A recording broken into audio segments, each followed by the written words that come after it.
Hello everyone, today we're going to learn how to use has been in sentences. Has been is commonly used in the present perfect continuous tense. This tense helps us talk about actions that started in the past and continue into the present. Let's explore how it works.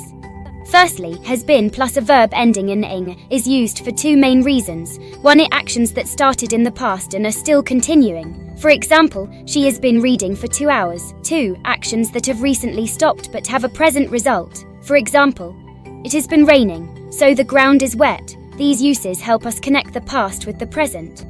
Next, let's see how to form sentences with has been. The structure is subject has been verb ing. For example, 1, he has been studying all night. 2, she has been working here since January. 3, the cat has been sleeping on the couch. This structure helps describe ongoing actions. Here are some examples of has been in daily life. 1, she has been waiting for the bus for 30 minutes. 2, he has been living in London for 3 years. 3, they have been playing football since morning. These examples show how we use has been to describe ongoing actions or situations. Now, let's talk about common mistakes to avoid. 1, using has been with a past action only. Incorrect, she has been went to the store. Correct, she has been going to the store. 2, using has been without ending verb. Incorrect, he has been work here. Correct, he has been working here. Make sure to use has been correctly to convey the right meaning.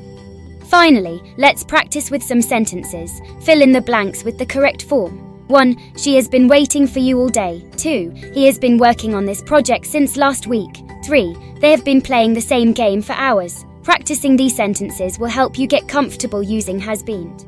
To sum up, has been is used in the present perfect continuous tense to describe actions that started in the past and continue into the present. Understanding how to use has been will make your sentences more accurate and expressive. If you found this lesson helpful, please like, share and subscribe to our channel. Thanks for watching and see you next time.